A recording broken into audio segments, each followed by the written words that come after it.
sur la radio de l'Évangile, l'écho biblique par correspondance, présenté par Média Service Diffusion, MSD. Tous les mardis de 9h30 à 10h15. Contact 22 22 51 66 70 41 09 27 99 48 35 45. Email msdlomé2008@gmail.com. BP 60254 B Lomé Togo. Chers auditeurs, auditrices de la radio JVA, Jésus vous aime. Recevez nos salutations dans le beau et précieux nom de notre Seigneur Jésus-Christ.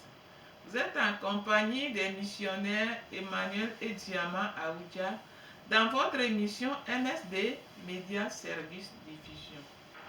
Et tout au long du mois de février, nous avons parlé de l'Église est une école dont le thème que nous avons développé, c'est les malédictions familiales, ses signes et ses conséquences. Aujourd'hui, nous allons continuer avec l'autre sous-thème, reconnaître les malédictions familiales et ses origines. Donc nous allons développer ça tout au long de ce mois. Merci beaucoup, nous allons prier. Notre Dieu, notre Père, nous te sommes infiniment reconnaissants pour la grâce que tu nous as fait d'être à la bonne place, au bon moment avec les bonnes personnes.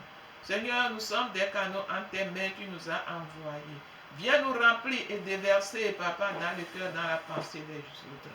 Nous prions que tu disposes les cœurs, les pensées qui vont suivre, Papa, cette émission, afin qu'ils comprennent ça, Papa, avec révélation au nom de Jésus. Esprit de Dieu, nous savons que tu es déjà présent. Accompagne dans cette émission et que ta puissance, Papa, œuvre en notre faveur au nom de Jésus-Christ. Amen. Amen. Donc, je vais laisser la voix à Emmanuel et il va nous parler de comment reconnaître les malédictions familiales et ses origines. Merci beaucoup. Merci pour les auditeurs et les auditrices. Que la grâce de Dieu abonde sur vous et que le Saint-Esprit vous ouvre votre intelligence pour pouvoir connaître ces révélations, car la Bible dit que faute de connaissance, mon peuple périt. Nous parlons que l'Église est une école où on doit enseigner les ABCD de la vie des disciples. Donc c'est ça que nous enseignons pour pouvoir mieux connaître ce qui se passe au juste dans nos vies, pour pouvoir vraiment les tailler ou les détruire. Parce qu'il y a beaucoup de choses qui nous empêchent aujourd'hui de jouir de l'évangile du royaume de Dieu.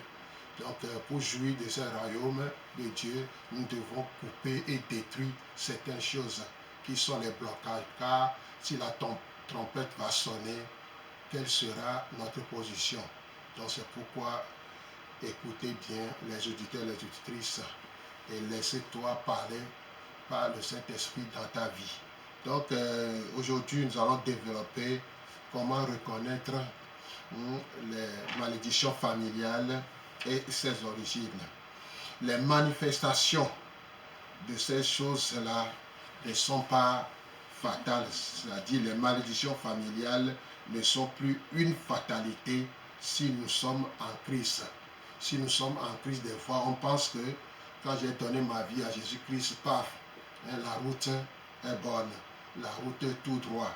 Il y a des épines, il y a des cailloux, il y a des problèmes sur la route. C'est pourquoi certains de ces problèmes, de ces cailloux, de ces épines qui sont les malédictions familiales, nous devons tout faire pour les reconnaître et les briser. Donc, écoutez bien, nous allons définir ce que c'est que les liens de famille. Quand on parle de liens, on parle d'une sorte d'emprise, d'oppression, de pouvoir et d'influence ou de manipulation. Tu sais que quelque chose ne cloche pas dans ta vie, mais tu n'as pas la volonté, propre de le stopper. Ça dérange, ça on pense de gauche à droite. Ce n'est pas ça. Les liens de famille sont un ensemble de maladies, de malédictions, de frustrations opérant au sein d'une famille, principalement d'un peuple par le canal d'esprit appelé esprit de famille. Ces liens se manifestent souvent par des similitudes qui vont d'une génération à une autre. C'est pourquoi nous remarquons souvent certaines familles dans lesquelles les membres semblent être sujets, par exemple, à la mort précoce, c'est-à-dire que les membres de cette famille meurent très souvent jeunes et dans presque les mêmes conditions, et cela de père en fils. Le simple fait d'appartenir à cette famille vous fait directement hériter de cette situation qui semble être propre à votre famille. Dans d'autres familles, on a comme l'impression que les membres sont voués à l'échec de génération en génération. Aucun d'eux ne finit jamais ce qu'il entreprend. Il y a comme un mur invisible qui les empêche d'aller au-delà de la position dans laquelle ils se trouvent. On entend souvent dire « personne dans ma famille n'a jamais réussi à atteindre l'université » ou « dans ma famille, tout le monde souffre de l'ulcère, de diabète, d'ulcère d'estomac, de maux d'yeux, et ainsi de suite. » Ou je suis endetté, ou d'autres, je suis endetté comme mon père l'a été avant sa mort. En écoutant ces affirmations, on a l'impression qu'il y a une perpétuation d'événements malheureux qui sont propres à cette famille. C'est comme s'il y avait des forces invisibles qui étaient chargées de faire revivre aux enfants ce que les pères ont vécu. Les vecteurs de cette continuation sont des esprits de famille. Ils ont pour but de faire durer les souffrances de famille en nous faisant revivre les échecs ou les difficultés, les maladies, les problèmes que nos parents ou ancêtres ont connus. Certaines personnes pensent qu'elles tiennent certaines maladies ou problèmes de leur génétique, mais elles ne savent pas qu'il y a des esprits de famille qui agissent de manière subtile pour les maintenir dans ce cercle de malédiction, maladie, échecs qu'ils ont imposé à leurs parents. C'est ce qui a été le cas pour Abraham, qui était lié par un esprit de mensonge jusqu'à la 3e génération.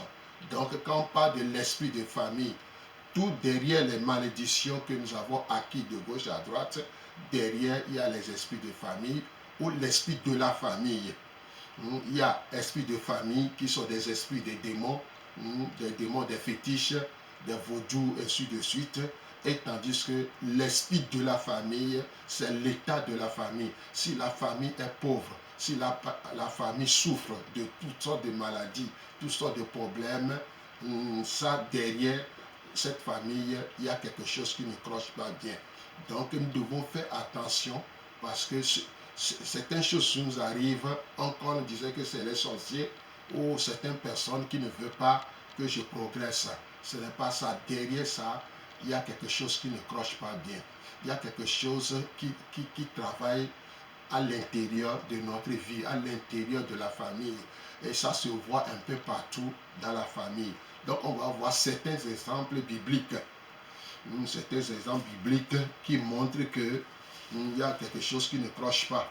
C'est ce qui a été le cas pour la famille d'Abraham, qui était liée par un esprit de mensonge jusqu'à la 3e génération.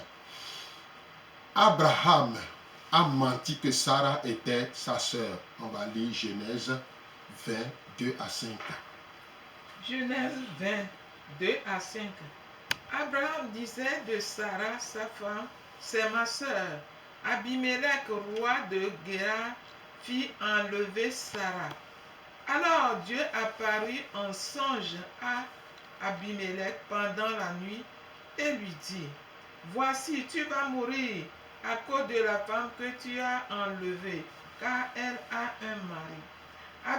Abimelech, qui ne s'était point approché d'elle, répondit, Seigneur, feras-tu périr même une nation juste? Ne m'a-t-il pas dit, c'est ma sœur? Et elle-même n'a-t-elle pas dit, c'est mon frère? J'ai agi avec un cœur pur et avec des mains innocentes. Dieu lui dit en songe, je sais que tu as agi avec un cœur pur. Aussi t'ai-je empêché de pécher contre moi. C'est pourquoi je n'ai pas permis que tu la touchasses. Amen. Amen. En même temps, l'enfant Isaac, le fils d'Abraham, a menti que Rebecca était sa sœur. On va lire Genèse 26, verset 7. Genèse 26, verset 7. Lorsque les gens du lieu faisaient des questions sur sa femme, ils disaient, c'est ma sœur, car ils craignaient en disant, ma femme, que les gens du lieu ne le tuassent parce que Rebecca était belle de figure. Amen. Et troisième petit-fils ou petit-fils, Jacob a usé de mensonges pour usurper la bénédiction de son frère. On va lire Genèse 27, 20 à 23. Genèse 27, 20 à 23. Isaac dit à son fils, et quoi, tu as déjà trouvé mon fils? Et Jacob répondit, c'est que l'Éternel, ton Dieu, l'a fait venir devant moi. Isaac dit à Jacob, approche donc et que je touche mon fils pour savoir si tu es mon fils Ésaü ou non. Jacob s'approcha d'Isaac son père, qui le toucha et dit, la voix est la voix de Jacob, mais les mains sont les mains d'Ésaü. Il ne le reconnut pas parce que ses mains étaient velues comme les mains d'Ésaü, son frère, et il le bénit. Il dit, c'est toi qui es mon fils Ésaü. Et Jacob répondit, c'est moi.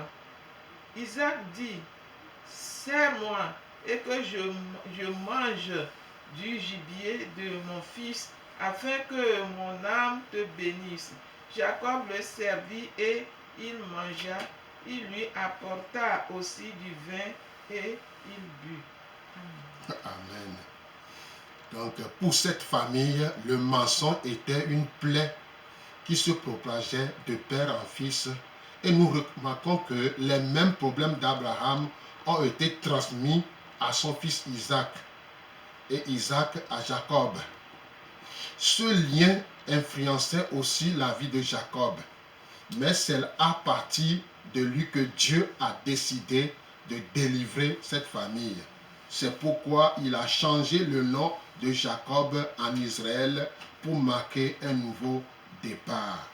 Donc nous constatons maintenant qu'il y a 3 générations, car la Bible dit que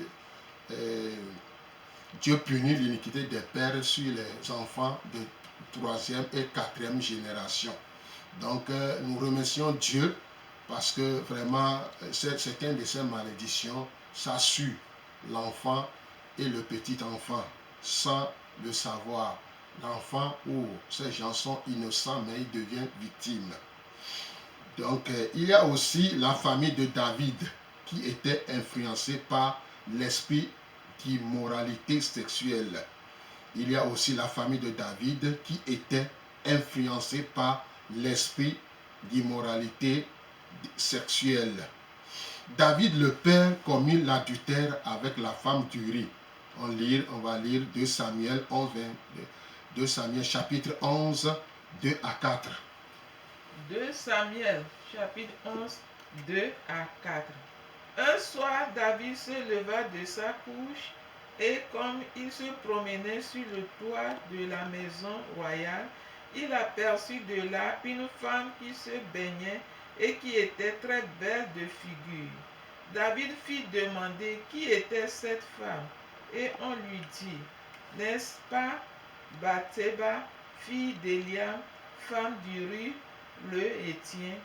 Et David envoya des gens pour la chercher. Elle vint vers lui et il coucha avec elle. Après s'être purifiée de sa souillure, elle retourna dans sa maison. Amen. Son fils Amnon a commis l'inceste avec sa demi-sœur. 2 Samuel 13, 10 à 14. Son fils Amnon a commis l'inceste avec sa demi-sœur. 2 Samuel 13, 10 à 14. 2 Samuel 13, 10 à 14.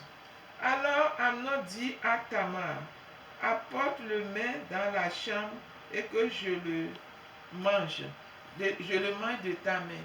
Tamar prit les gâteaux qu'elle avait faits et les porta à Amnon, son frère, dans la chambre. Comme elle les lui présentait à manger, il la saisit et lui dit, viens, couche avec moi, ma soeur. Elle lui répondit, non, mon frère, ne me déshonore pas, car on n'agit point ainsi en Israël. Ne commets pas cette infâme. Où irai-je, moi, avec ma honte? Et toi, tu serais comme l'un des infâmes en Israël. Maintenant, je te prie, parle au roi, et il ne s'opposera pas à ce que je sois à toi. Mais il ne voulut pas l'écouter. Il lui fit violence, la déshonora et coucha avec elle. Amen. Amen. Absalom, fils de David, a couché avec les femmes de son père devant le peuple. Absalom, fils de David, a couché avec les femmes de son père devant le peuple. 2 Samuel 16, verset 22. 2 Samuel 16, verset 22.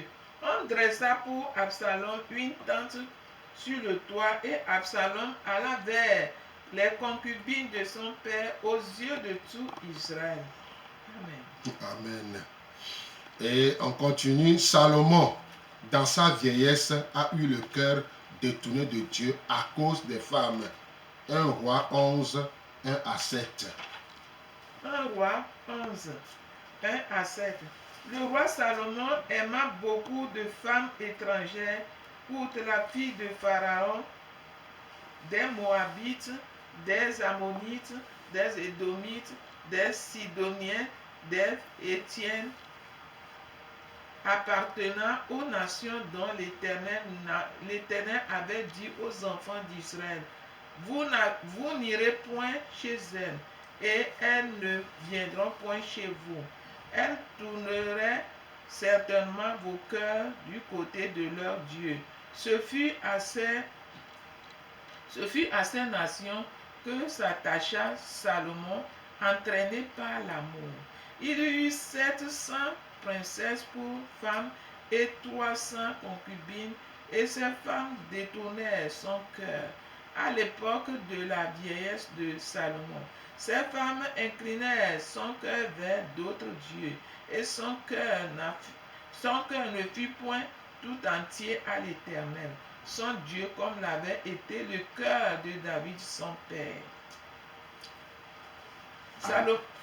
Salomon allait après Astarté, divinité des Sidoniens, et après Milcom, l'abomination des Ammonites. Et Salomon fit ce qui est mal aux yeux de l'Éternel, et il ne suivit point pleinement l'Éternel comme David son père. Alors Salomon bâtit sur la montagne qui est en face de Jérusalem un haut lieu pour Kénosh, l'abomination de Moab, et pour Moloch, l'abomination des fils d'Amnon. Et il fit ainsi pour toutes ces femmes étrangères qui offraient des parfums et des sacrifices à leur Dieu.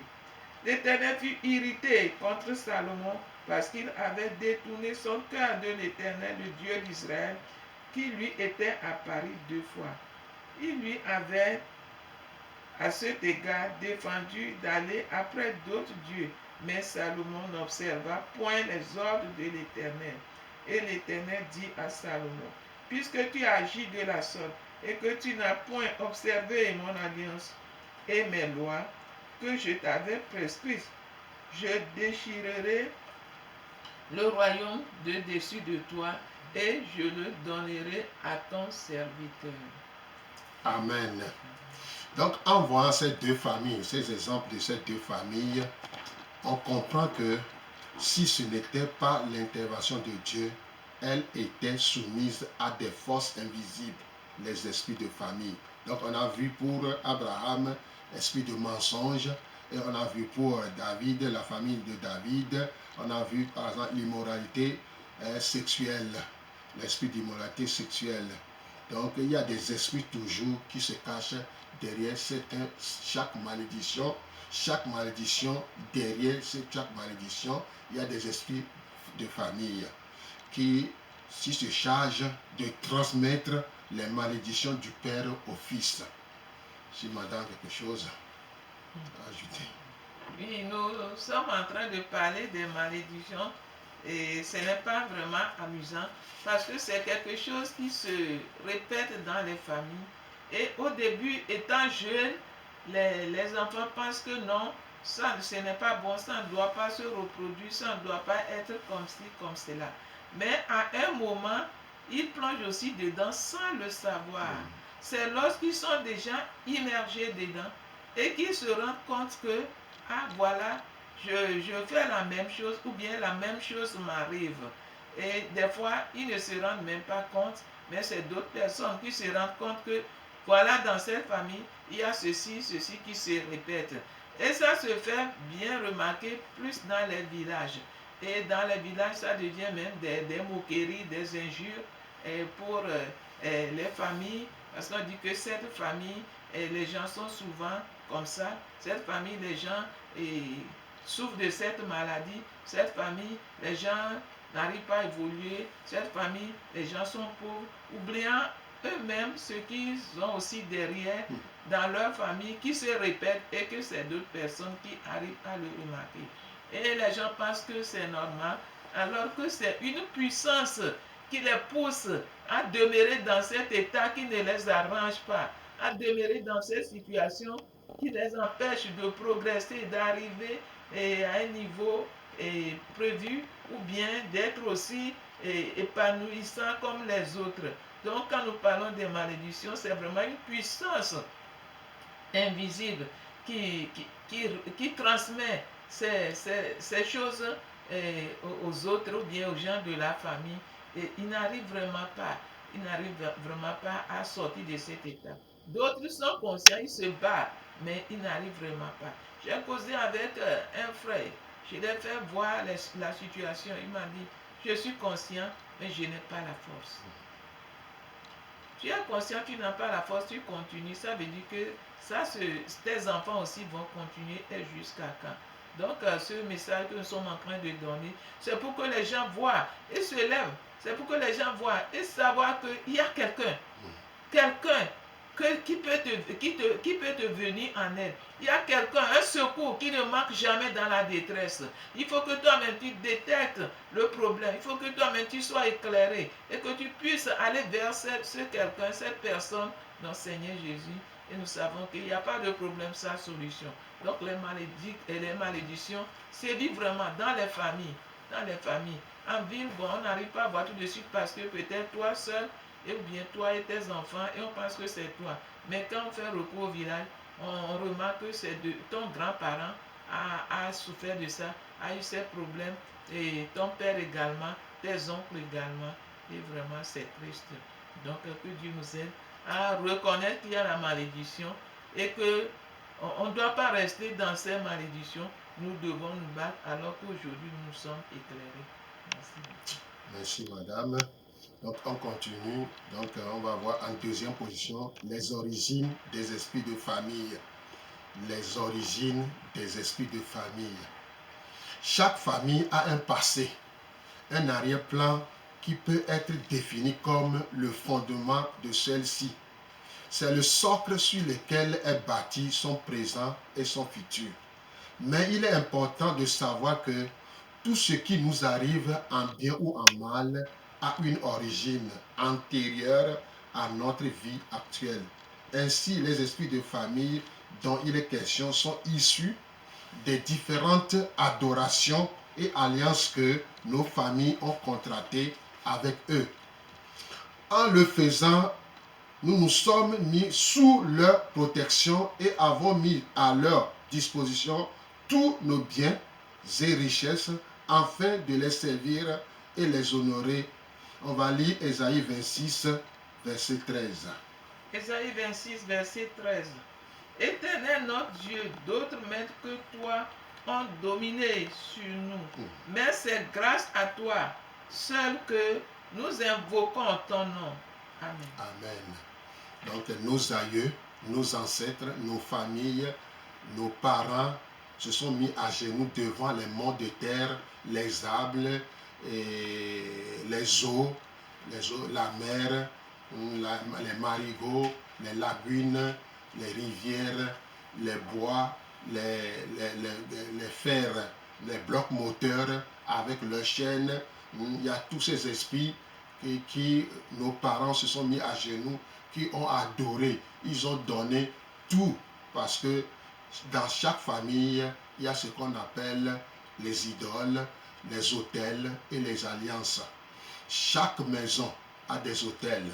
Chaque maison a des autels de telle manière que nos aïeux, nos ancêtres, nos familles, nos parents se sont mis à genoux devant ces autels pour faire des alliances avec leur propre sang ou à leur richesse ou leurs biens, en disant qu'ils protègent la famille. Je donne un exemple palpable. Dans une famille, les jeunes femmes, pour accoucher, ils meurent avec tous les enfants, l'enfant qu'ils portent dans son ventre. Chaque jour, c'est comme ça la mort de chaque femme dans cette famille. Et selon les enquêtes, la dernière a constaté qu'un vieux l'a rappelé, disait que « Oh, toi aussi, tu vas mourir un jour avec cette grossesse. » Il dit « Pourquoi tu dis ça ?» Il dit que tes parents, tes aïeux, pour soi-disant protéger la famille, ils ont enterré un mouton enceinte, vivant, enceinte, soi-disant pour protéger la famille. Automatiquement, la protection est venue, mais les femmes payent cette alliance. Elle meurt, pendant qu'il accouche, elle meurt. Et c'est triste. Donc, il y a certaines familles qui font des alliances avec les esprits des eaux. Les esprits Mami Wata, Danvodou, Rebieso, Gouvodou, Sakpate, Aholou, ainsi de suite, Foufoulidje, Ngadjadjagli, tout ça, soi-disant pour protéger la famille. Moi, je sais ce que je suis en train de dire. Je viens de Bain et je sais ce que je suis en train de dire. Nos aïeux ont fait des alliances avec ce système et nous voilà aujourd'hui, ce qui nous arrive, ce sont les conséquences, les pots cassés de ce qu'ils ont semé. Donc, les maîtres qu'on disait ici, les maîtres sont des idoles, les maîtres sont des vaudous, des esprits familiaux, les esprits familiaux, les esprits territoriaux. Dans certains villages, on a enterré des gens vivants, soi-disant pour soi-disant construire la protection. Et ces personnes-là, voilà, ils meurent souvent. Il y a des esprits de mort, il y a des esprits des morts. Tout ça là, les parents, les aïeux, les ancêtres, soi-disant pour protéger la famille, ils ont enterré, ils ont fait beaucoup de choses. Dans certains villages, ils font les élevages des moutons, des bœufs, tout ça là, non pas pour manger. On va lire Luc 22, 31 à 32. Luc 22, 31 à 32. Le Seigneur dit, Simon, Simon, Satan vous a réclamé pour vous cribler comme le froment. Mais j'ai prié pour toi, afin que ta foi ne défaille point. Et toi, quand tu seras converti, affermis tes frères. Amen. Amen. Voilà le cas de Pierre. Si Jésus n'est pas intervenu, ce serait pire pour lui. C'est pourquoi dans la Bible, il a fait des dégâts, mais Jésus l'a pardonné et l'a guéri. Les esprits de famille sont souvent les messagers des destructeurs qui sont des sorciers. Les sorciers sont vraiment les messagers de toutes ces malédictions. Les sorciers sont là pour pouvoir fouiller et trouver ce qui se passe juste dans la famille, pour pouvoir prononcer leur sort, pour pouvoir déranger. Les esprits de famille sont souvent les messagers des destructeurs sorciers de nos familles, pour nous empêcher de suivre le chemin que Dieu a tracé pour nous, mais aussi pour nous obliger à revenir en arrière afin de les adorer. La Bible nous éclaire en ce sens, par exemple, de Pharaon qui, lorsqu'il s'est rendu compte qu'il n'y aura plus d'esclaves pour construire son pays et que les Juifs étaient sortis pour adorer leur Dieu, a décidé de les ramener de force. On va lire Exode 14, 5 à 8. Exode 14, 5 à 8. On annonça au roi d'Égypte que le peuple avait pris la fuite. Alors le cœur de Pharaon et celui de ses serviteurs furent changés à l'égard du peuple. Il dit, qu'avons-nous fait en laissant aller Israël dont nous n'avons plus les services? Et Pharaon attela son char et il prit son peuple avec lui. Il prit 600 chars d'élite et tous les chars de l'Égypte. Il avait sur tous les combattants. L'Éternel endurcit le cœur de Pharaon, roi d'Égypte, et Pharaon poursuivit les enfants d'Israël. Les enfants d'Israël étaient sortis la main levée. Les Égyptiens les poursuivirent et tous les chevaux, les chars de Pharaon, ses cavaliers et son armée les atteignirent campés près de la mer, vers Pi-Hahiroth, vis-à-vis de Baal-Tsiphon. Pharaon approchait. Les enfants d'Israël levèrent les yeux et voici, les Égyptiens étaient en marche derrière eux, et les enfants d'Israël eurent une grande frayeur et crièrent à l'Éternel. Ils dirent à Moïse, n'y a-t-il pas des sépulcres en Égypte sans qu'il fût besoin de nous mener mourir au désert? Que nous as-tu fait en nous faisant sortir d'Égypte?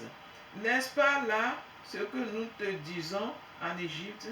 Laisse-nous servir les Égyptiens, car nous aimons mieux servir les Égyptiens que de mourir au désert. Moïse répondit au peuple, ne craignez rien, restez en place et regardez la délivrance que l'Éternel va vous accorder en ce jour. Car les Égyptiens que vous voyez aujourd'hui, vous ne les verrez plus jamais. L'Éternel combattra pour vous et vous gardez le silence. L'Éternel dit à Moïse, pourquoi ces cris? Parle aux enfants d'Israël et qu'ils marchent. Toi, lève ta verge et tends ta main sur la mer et fends-la, et les enfants d'Israël entreront au milieu de la mer. Et moi, je vais endurcir le cœur des Égyptiens pour qu'ils y entrent après eux. Et Pharaon et toute son armée, ses chars et ses cavaliers feront éclater ma gloire. Et les Égyptiens sauront que je suis l'Éternel, quand Pharaon, ses chars et ses cavaliers auront fait éclater ma gloire. Amen. Donc, de même, il existe dans nos familles des esprits qui tiraient profit de notre ignorance en nous soumettant à leurs œuvres. Certaines méchantes personnes de nos familles qui veulent nous empêcher de vivre heureux et nous maintenir dans la malédiction, les envoient détruire nos vies afin de nous obliger à revenir à l'adoration de nos ancêtres. Mais celui qui est en nous est plus fort et s'oppose à eux. Jésus de Nazareth. Amen. Amen. Donc, une fois que nous connaissons ces esprits de famille, ils feront tout. C'est pourquoi aujourd'hui, beaucoup de gens retournent encore dans leur vie ancienne. Pourquoi? Parce que cette malédiction prononcée sur eux comme il ne connaît rien, comme la Bible dit, faute de connaissance, mon peuple périt. C'est comme quelqu'un qui disait que l'entretien entre la mouche et l'abeille, entre la mouche et l'abeille, il y a un entretien. L'abeille dit à la mouche, le miel est doux, et tandis que la mouche dit que le caca est excellent, très bon. Et il y a la discussion continue jusqu'à ce que la mouche a goûté le miel, il s'est resté là-bas et laissé les autres demeurer auprès de caca. C'est ainsi que certaines personnes, il y a certaines choses qui nous arrivent et on nous propose en disant que seul Jésus peut faire tout ça là. Comme ils ne sont pas confiants que Dieu peut faire ça, ils retournent vers la vie ancienne. Et ce serait encore pire. Aujourd'hui, il y a certains qui se sont rétrogradés sans le savoir parce qu'il y a une malédiction dans la famille. Il y a certaines personnes méchantes qui sont dans la famille. Chaque jour, c'est les mots incantatoires. Ils font des libations en disant que Kodjo doit revenir. Tu veux ou pas, Kofi doit revenir. Afi doit revenir. Tout ce qu'on est en train de faire ne le concerne pas. Elle doit revenir. C'est comme une soeur pour moi, une cousine comme ça aussi. Il a fait une bêtise. Ses esprits l'ont ramenée et elle est devenue presque fou. Pardon. Elle est devenue presque folle. Pourquoi?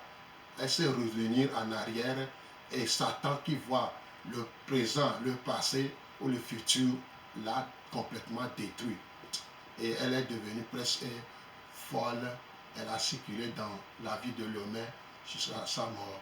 Donc nous devons faire attention. C'est pourquoi nous devons tout faire pour chercher à comprendre qu'est-ce qui se passe au juste dans la famille pour qu'on puisse les stopper.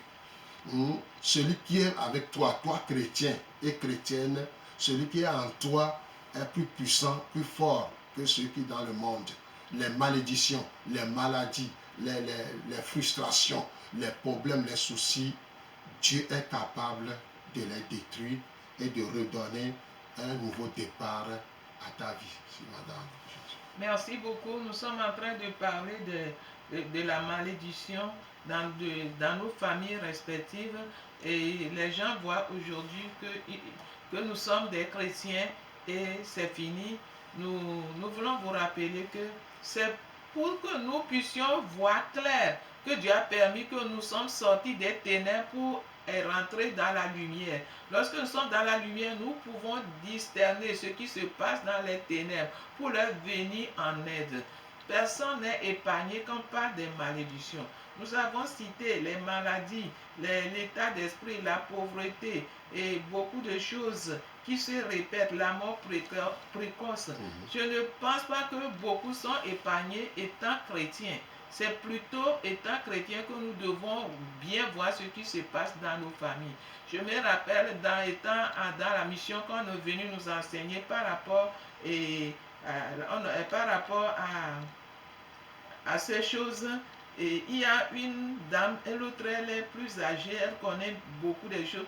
Elle a dit, oh, Diamant, vous aurez plus de problèmes. Et j'ai dit, mais pourquoi elle dit ça? C'est moi qu'elle a doigté parmi tous ses étudiants. Elle a dit que parce que toi tu viens de famille royale.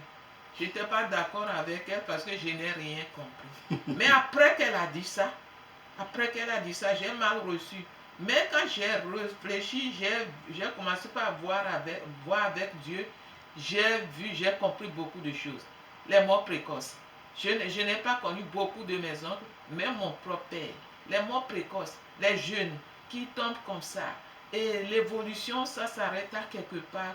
Et comment on appelle, l'adultère, tout se passe dans la grande famille royale. Donc, parce que nous sommes des nobles, nous sommes riches, mais tout se passe également dans cette famille et c'est triste. Donc, j'ai pris vraiment en main ce problème. J'ai vu qu'elle m'a réveillé. est m'a réveillé. C'est pourquoi je prie Dieu, que Dieu réveille aussi quelqu'un ce jour et qu'il voit vraiment dans sa famille, à part les bénédictions, à part ce qu'on voit, on pense que c'est mieux. Qu'est-ce qui ne va pas? C'est là le but de notre enseignement. Qu'est-ce qui ne va pas? Et que nous puissions nous lever. Dieu est là pour nous secourir. Alors que nous levons, Dieu nous secourt. J'ai vu beaucoup de choses ont changé, beaucoup de choses sont transformées. Et que ça soit aussi pour nous tous comme ça. Que Dieu nous bénisse. Si vous voulez nous appeler pour qu'on vous aide ou éclairer, vous pouvez nous appeler dans 70 41 09 27, 70 41 09 27, 99 48 35 45, 99 48 35 45, 90 34 31 53. 90 34 31 53. C'est pour madame.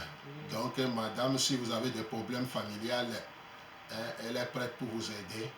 Et tandis que les deux autres, relation d'aide et guérison intérieure, c'est Emmanuel. C'est les deux premiers numéros. Nous allons aborder les deux parties, comment opère-t-il et comment combattre les esprits de famille. Et sans plus tarder, je vais laisser la place à Emmanuel qui va continuer. Merci beaucoup. On va parler de comment les esprits de famille opèrent-ils. Comment les esprits de famille opèrent-ils. Les esprits de famille agissent de manière très subtile à travers les paroles négatives, les pensées méchantes, les divisions et querelles, l'ignorance de nos parents. Je le répète encore, les esprits de famille agissent de manière très subtile à travers les paroles négatives, les pensées méchantes, les divisions et les querelles, l'ignorance de nos parents. Les paroles, on va détailler et commenter maintenant. Les paroles négatives. Nos paroles sont de puissants vecteurs de bénédiction ou de malédiction. Sachons donc en faire l'usage, car les paroles négatives donnent droit et pouvoir aux esprits de famille d'opérer dans nos vies, surtout quand elles émanent de nos parents, père et mère. Lorsqu'un père, dans sa colère, dit à son fils ou à sa fille, tu seras toujours bon à rien, tu es incomparable, tu es incapable, tu ne vaux rien, raté, tous ces esprits qui sont dans la famille, prend ce que le papa ou la maman vient de dire et donner droit à cet esprit de honte de suivre la vie de celui-ci. Où qu'il aille ou quoi faire, cet enfant se sentira inutile, voire rejeté, car il sera combattu par cet esprit à qui son père a donné la mission de le combattre. Je le répète, des fois, des paroles négatives qui sortent de la bouche des parents, des figures d'autorité, agissent souvent sur l'enfant. Tu es paresseux, tu ne peux rien faire bon dans la vie. Chaque fois que papa ou maman, qui sont des figures d'autorité, que ces propos sortent de leur bouche, ça agit. Pourquoi ça agit? Les esprits de famille prennent ceci de droit et commencent à poursuivre l'enfant, fille ou garçon, jusqu'à ce que cet enfant, des fois, dans la société ou à l'école ou à l'église, des fois, il se sent inutile, rejeté. Il a des problèmes de soucis, il y a des problèmes de tristesse, il y a la honte qui le suit ou qui l'a su, de telle manière qu'il est à la merci de cet esprit de famille. Donc, nous devons faire attention des paroles négatives qui sortent de la bouche des parents. Il y a les pensées méchantes. Les pensées méchantes. En tant qu'hommes ou femmes, nous sommes aussi esprits et nous travaillons souvent avec notre esprit ou nos pensées. Ce à quoi nous pensons fortement peut arriver. C'est pourquoi la Bible nous dit de veiller sur nos pensées, car c'est de là que viennent les sources de la vie. On va lire Job 3, verset 25. Job 3, verset 25. Ce que je crains, c'est ce qui m'arrive. Ce que je redoute, c'est ce qui m'atteint. Amen. Suivi de Proverbe 4, 23. Proverbe 4, verset 23. Garde ton cœur plus que toute autre chose, car de lui viennent les sources de la vie. Amen. Amen. Je dis, c'est pourquoi la Bible nous dit de veiller sur nos pensées, car c'est de là que viennent les sources de la vie. Lorsque nous avons des pensées négatives contre nos frères ou nos sœurs et nos enfants, nous sommes en train de créer autour d'eux une atmosphère favorable aux œuvres des esprits de famille. C'est pour cela que la jalousie entre frères détruit plus vite que les armes à feu. Quand je pense du bien de mon frère, de ma soeur, de ma mère, de mon père et de mes petits frères, c'est comme une prière que je fais monter à Dieu en sa faveur ou à leur faveur. Par contre, quand j'ai mon cœur, le désir de le voir échouer, j'invite un esprit d'échec à agir dans sa vie. Les esprits de famille agissent très souvent à travers les humeurs, les caractères des membres de notre famille. Nous devons faire attention à ce que nous méditons chaque fois. Des fois, quand je médite la négativité dans ma vie, je deviens négatif. Parce que nous sommes un être pensant. On pense. Nous ne sommes pas des robots que Dieu a créés. Nous sommes un être pensant. Dieu nous a accordé l'intelligence. Chaque fois que je commence à se dénigrer, chaque fois que je commence à dire des bêtises à l'égard de ma vie ou à l'égard de mon frère, de ma soeur, de mes enfants, en tant que mère, en tant que père, ça va agir. C'est pourquoi nous devons veiller sur ce qui est dans notre petite tête, dans notre intelligence. Nous devons tout faire pour ne pas faire sortir. C'est pourquoi aujourd'hui, beaucoup d'enfants se trouvent dans les rues, dans les marchés, un peu partout, même à l'école. Nous qui sommes, par exemple, professeurs, que nous enseignons dans les collèges, nous voyons souvent ces élèves parce que leurs parents leur envoyer des propos négatifs sur leur vie de telle manière que à l'école, ça se voit. À l'école, on voit leurs agissements. À l'école, on voit comment ils parlent. Dans les devoirs, dans les interrogations ou pendant la composition, on voit ce qui se passe. Pourquoi? Parce qu'un des parents les a maudits à propos de ça là, et automatiquement, l'esprit de famille saisit cet enfant et l'inculque la négativité, l'inutilité, et ça ne va pas dans la vie de la personne. C'est ça qu'on voit aujourd'hui. D'autres sont devenus des drogués, des toxicomanes, les prostituées, parce que les parents se sont fâchés ou se mettent en colère. Ils ont prononcé des mots qu'on appelle des fois les mots incantatoires sur l'enfant. Entre eux, il y a les frères et sœurs, il y a la jalousie, il y a l'envie. Tout ça, ça se passe dans la pensée de la personne à l'égard des uns et les autres. C'est pourquoi on dit que quand je pense mal à l'égard de mon frère, de ma soeur, je suis en train de le maudire ou de la maudire. Donc nous devons faire attention à ce que nous méditons à l'égard des uns et les autres, à l'égard de nous-mêmes. La division et les querelles. En troisième position, la division et les querelles. Les mauvais esprits ou les esprits de famille passent par là aussi pour pouvoir diviser. Dans une famille où il y a l'amour, la paix et l'entente, là se trouve l'Esprit de Dieu. Et les esprits de famille ne peuvent agir convenablement. Ils ont besoin d'un total climat de confusion et de division pour mieux s'infiltrer et régner. C'est eux qui sont à la base des haines, de la jalousie, de l'amertume, de rancœur, de rancune, la haine de soi, ainsi de suite, dans nos familles. Ils choisissent pour cela des personnes dont le cœur y est naturellement disposé. Veillons sur les pensées de nos cœurs. Faisons attention, parce qu'aujourd'hui, dans certaines familles, c'est les querelles. Dans certaines familles, c'est des propos qui ne donnent pas la joie. et ça déclenche la division. Satan ou ses esprits entrent dans la famille à cause de mécontentement, à cause de mésententes, à cause de mauvaises communications, à cause de certaines choses. L'ennemi s'infiltre et divise la famille. Aujourd'hui, dans certaines familles, c'est des querelles, des bagarres, des mauvaises communications, des choses qui vraiment, quand on entend, on secoue la tête, la division, jusqu'à ce que des gens se fâchent pour pouvoir chercher les moyens pour éliminer les autres par des esprits de mort ou des esprits de vengeance.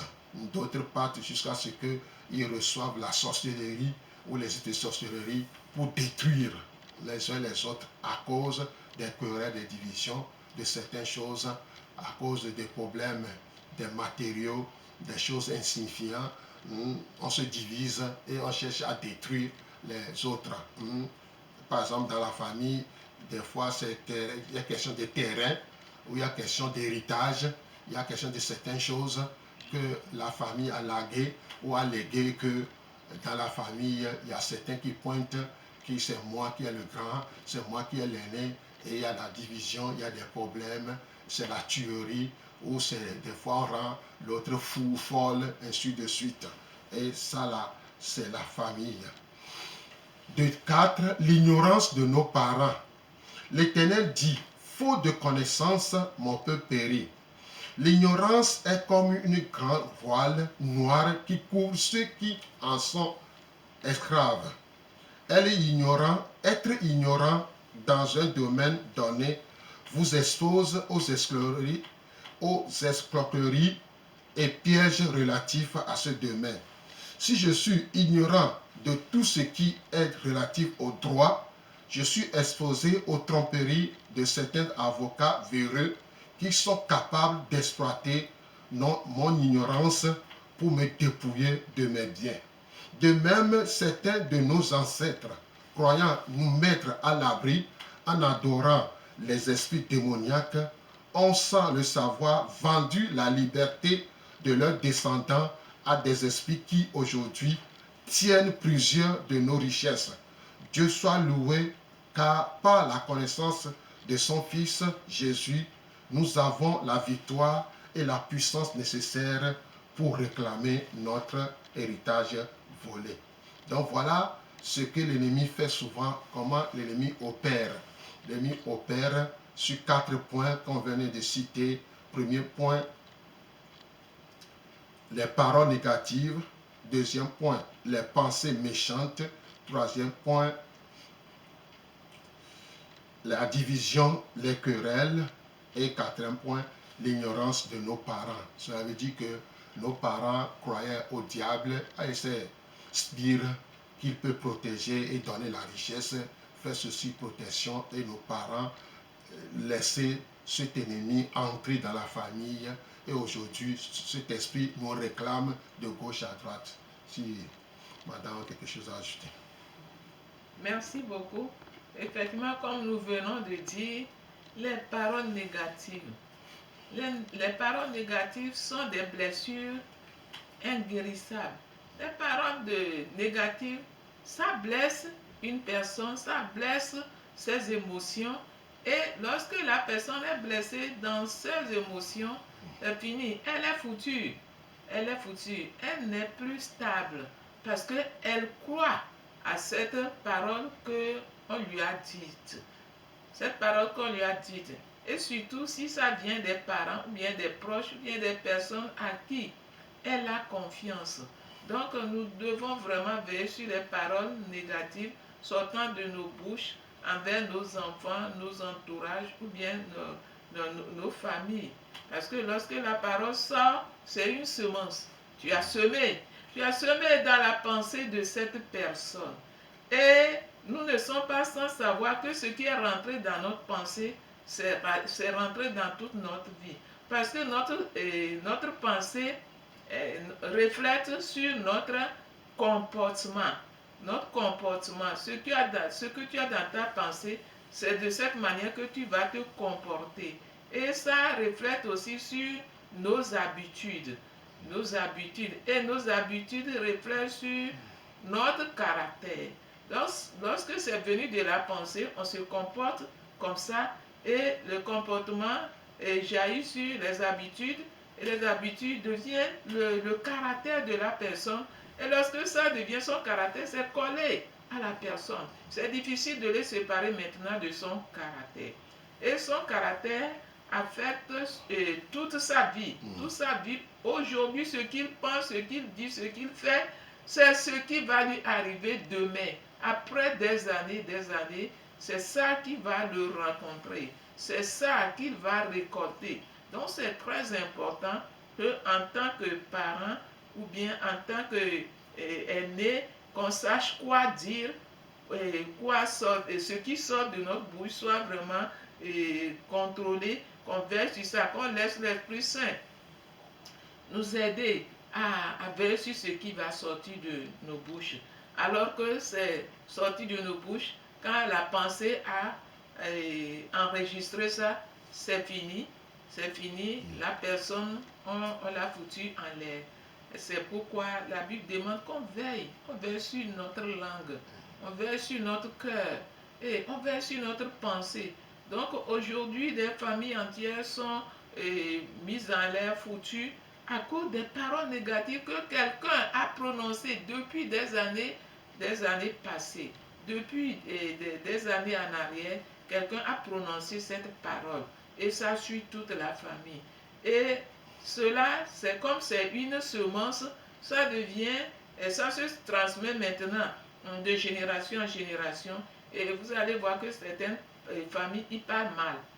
Ils parlent mal. Certaines familles deviennent méchants parce que leur façon de voir les choses, leur façon de parler, leur façon d'agir, leur façon de se comporter, c'est ce qu'ils ont, c'est ce qui a été semé dans leur pensée depuis des années en arrière. Donc ce que nous sommes en train de faire, la malédiction peut venir de partout.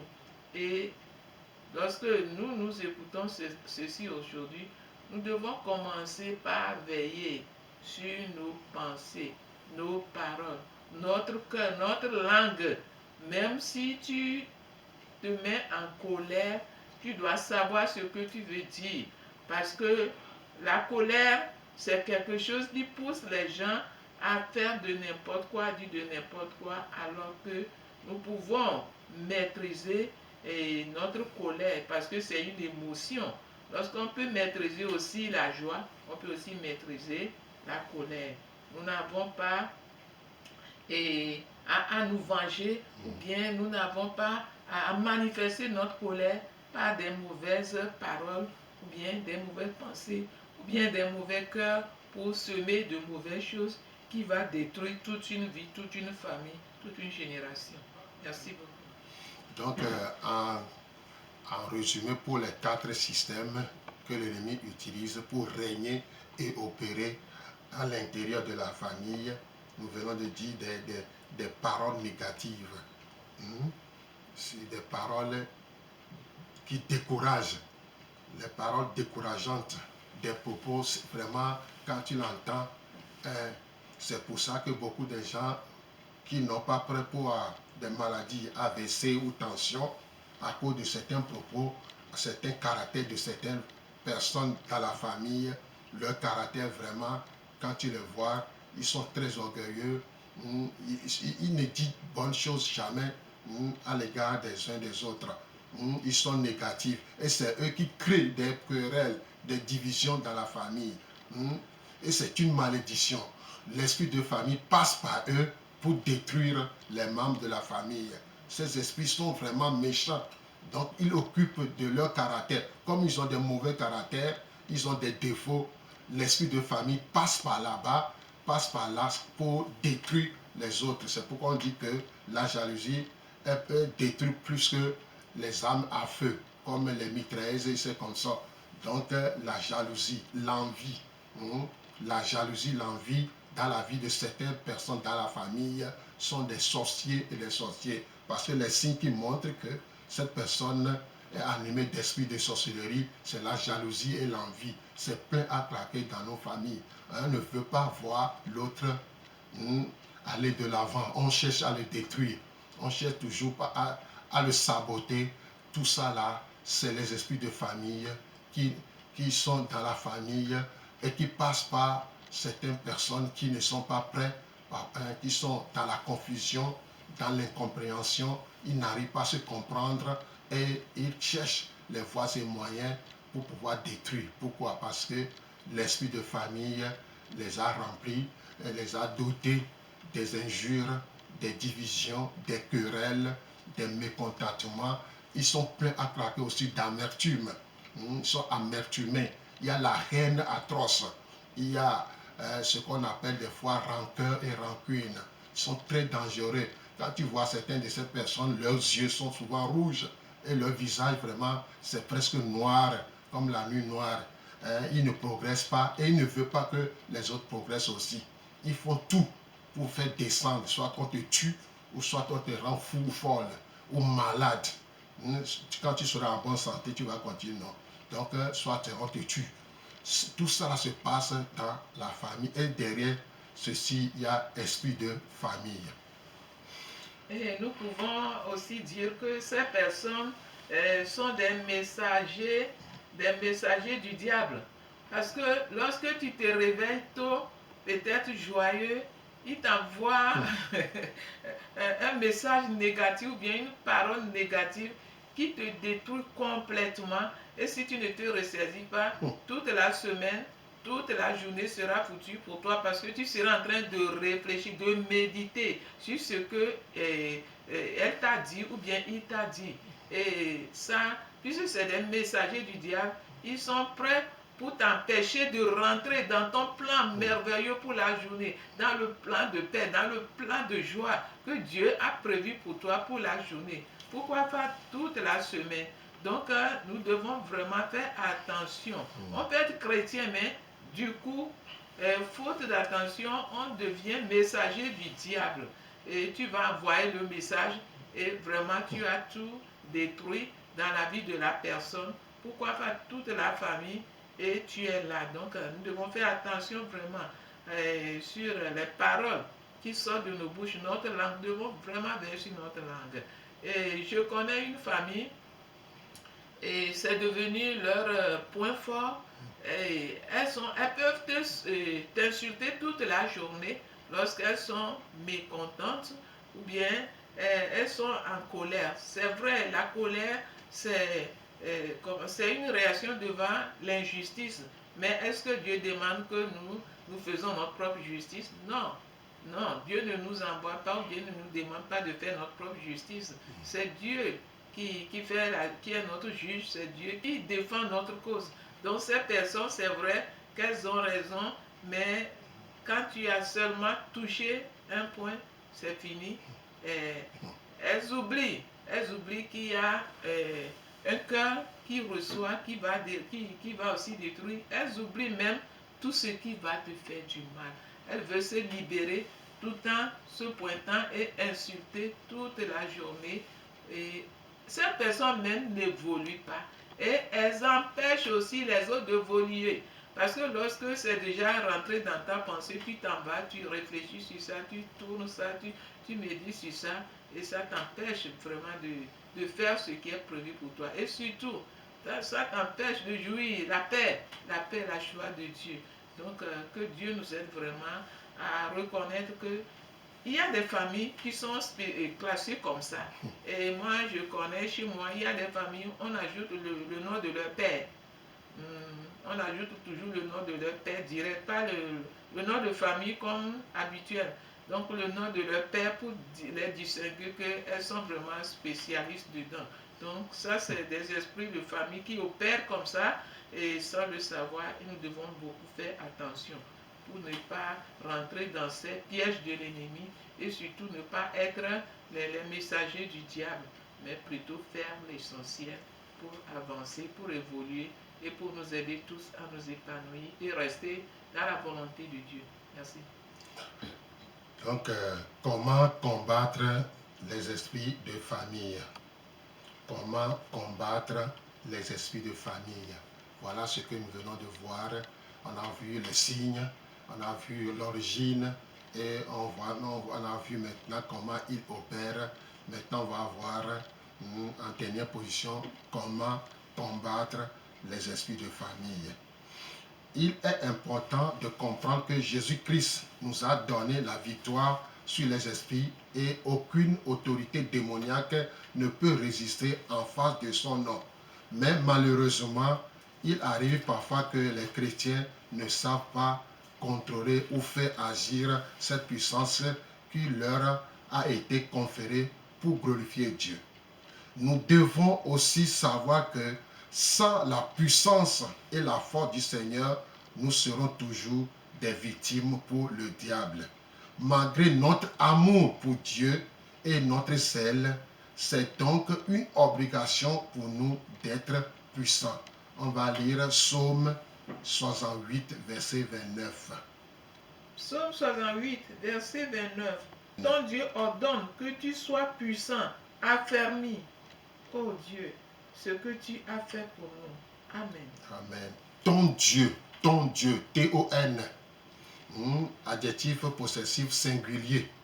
Tu es unique. C'est pourquoi Dieu dit, cette parole de la Bible dit, ton Dieu ordonne que tu sois puissant. On va lire encore 2 Timothée, chapitre 1, verset 7. 2 Timothée, chapitre 1, verset 7. Car ce n'est pas un esprit de timidité que Dieu nous a donné, mais un esprit de force, d'amour et de sagesse. Amen. Amen. Voilà ce que l'Ancien Testament, Psaume 68, verset 29, et le Nouveau Testament, 2 Timothée 1, 7, ont dit. Donc Dieu ordonne à toi et moi d'être puissants et d'avoir la force pour pouvoir glorifier Dieu devant l'ennemi. Aujourd'hui, beaucoup de chrétiens ont peur de l'ennemi. D'autres qui n'arrivent même pas à aller au village, ils sont zélés à Lomé, dans la ville, un peu partout. Mais si on leur dit d'aller au village, ils refusent, ils ont peur. Le chrétien n'a pas à peur de Satan et c'est dire Dieu est tout puissant. Si vraiment tu es en Christ, rempli du Saint-Esprit, Dieu t'a accordé sa puissance. C'est pourquoi on dit qu'une puissance surviendra sur vous et vous serez mes témoins. Ainsi de suite. Ceux qui ont reçu Jésus-Christ comme Sauveur Seigneur, Dieu les a donné le pouvoir, l'autorité d'agir sur l'ennemi. Mais aujourd'hui, malgré cet amour que nous avons pour Dieu et ses ailes, nous sommes des craintifs ou des gens qui ont peur de quoi que ce soit. Donc, ayons l'idée que ton Dieu ordonne, c'est un impératif, c'est un commandement. Je dois tout faire pour avoir cette puissance qui vient de Dieu, qui vient du Seigneur. Les chrétiens doivent se rendre compte qu'ils le veuillent ou pas, que le combat spirituel est une réalité. On va lire Ephésiens 6, 12. Ephésiens chapitre 6, verset 12. Ephésiens 6, verset 12. Car nous n'avons pas à lutter contre la chair et le sang, mais contre les dominations, contre les autorités, contre les princes de ce monde, de ténèbres, contre les esprits méchants dans les lieux célestes. Amen. Amen. Le combat spirituel, pour pouvoir éliminer ces esprits de famille, nous devons savoir que Dieu nous a donné le pouvoir, la force, le courage, le pouvoir, l'autorité de les combattre en Christ. Que le projet de Satan est de les détruire. Donc Jean 10, 10. Jean 10, verset 10. Le voleur ne vient que pour dérober, égorger et détruire. Moi, je suis venu afin que les brebis aient la vie et qu'elles soient dans l'abondance. Amen. Amen. On va lire 1 Pierre chapitre 5, verset 8. 1 Pierre 5, verset 8. Soyez sobres, veillez. Votre adversaire, le diable, rôde comme un lion rugissant, cherchant qui il dévorera. Amen. Voilà le projet de Satan, détruire, égorger et voler. Satan est prêt à rôder autour de nous pour chercher les failles, pour chercher si on est en confusion, si on n'est pas équilibré ou déséquilibré. il passe par là-bas pour détruire. C'est pourquoi la Bible dit l'importance de veiller et de résister. Donc on va lire Jacques chapitre 4, verset 7. Jacques 4, verset 7. Soumettez-vous donc à Dieu, résistez au diable et il fuira loin de vous. Amen. Amen.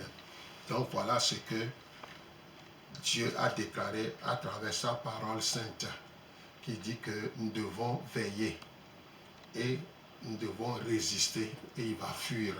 Donc tout le projet de l'ennemi, c'est d'envoyer l'esprit de famille. Et quand cet esprit de famille entre dans la famille, voilà ce qu'il commence à faire. Égorger, détruire et voler nos bénédictions. Voler nos bénédictions, voler notre vie. Par exemple, quelqu'un qui est devenu fou ou folle, Satan a volé sa vie. Celui qui, par exemple, est tombé malade, aller dans les hôpitaux, sur l'hôpital, AVC, tension, diabète, tout ça là, Satan a volé sa vie, commence à détruire. Par exemple, ceux qui ont reçu des paroles négatives dans leur vie, Satan passe par les paroles négatives pour voler leur vie, détruire leur âme et égorger même. Il y a des gens, bon, quand les égorge vivants ou quoi, déjà spirituellement, les sorciers et les sorciers sont là pour détruire la vie des gens. C'est pourquoi nous devons chercher Dieu, avoir sa force, avoir sa puissance. Comme dans le livre de Genèse, chapitre 3, Satan n'a eu de pouvoir sur la terre que parce que Adam le lui a donné. Car c'est lui que Dieu avait établi pour gouverner la terre. Mais par sa ruse, Satan lui a volé ce commandement et cette domination. Par la désobéissance d'un seul, l'humanité entière a perdu la gloire qu'Élohim lui a donnée. Mais celui-ci, dans son amour infini, a voulu que, par l'obéissance d'un autre homme, le dernier Adam, Jésus-Christ de Nazareth, elle retrouve sa place et son identité originelle. C'est ce qui est arrivé à nos ancêtres qui, par ignorance, ont vendu la liberté et le bonheur de leurs enfants, de leurs descendants, à des démons qu'on appelle l'esprit de famille, en les adorant. Ainsi, nous avons perdu la santé, le mariage, la prospérité, le succès, etc. Que Dieu accorde à chaque famille une vie épanouie. Notre Seigneur est un Dieu de restauration. C'est pourquoi il a suscité quelqu'un pour libérer ta famille. Toi qui m'écoutes, toi qui nous entends, Dieu t'a établi pour libérer dès maintenant ta famille à passer par toi. Puisque c'est un membre de ta famille qui a vendu la liberté de celle-ci aux esprits qui en sont devenus les maîtres, c'est donc un autre membre de cette famille qui peut les dépouiller et de leur autorité. C'est toi qui nous entends, c'est toi qui nous vois, c'est toi qui comprends quelque chose à travers cet enseignement. Lève-toi et prends cette disposition et que Dieu t'accorde. Chaque chrétien doit prendre conscience de la mission que Dieu lui a confiée pour sa famille. Car il a été éclairé et équipé pour la libérer de l'esclavage. Tout comme Dieu s'est approché de Jacob pour libérer les générations après lui du mensonge qui liait sa famille, ainsi s'approche de nous pour libérer nos familles de l'échec, de la frustration, du célibat, des maladies chroniques, des maladies incurables, des maladies vraiment contagieuses de gauche à droite, du vol, il n'y a pas la paix, il y a le déséquilibre, tout ça là, qui semble les avoir réduits au silence et à l'impuissance. Dieu sait que nous ne pouvons pas y arriver par nos forces. C'est pourquoi il nous propose son aide, d'où l'importance de bien le suivre et lui obéir, car il nous donne les stratégies pour triompher de nos ennemis. C'est un processus qui nécessite la patience, la persévérance et qui dépend du temps du Seigneur. Une guerre bien préparée est synonyme de victoire.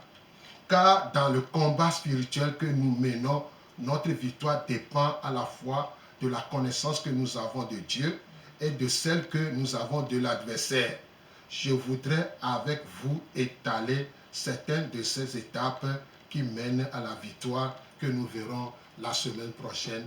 Les étapes qui mènent à la victoire, c'est-à-dire la solution que Dieu nous accorde pour pouvoir éliminer ces esprits de famille.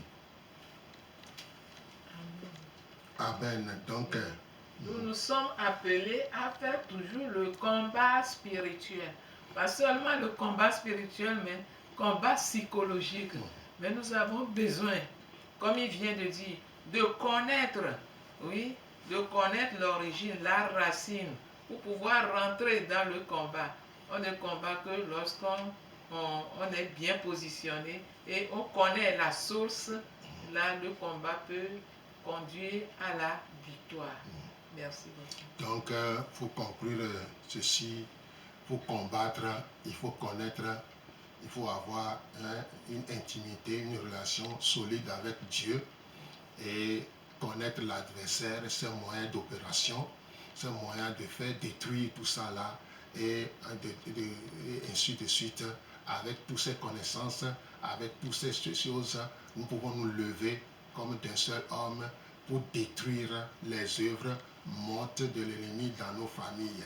Parce que Dieu est prêt à intervenir. Dieu ne peut pas intervenir seul. C'est pourquoi il veut intervenir en collaboration.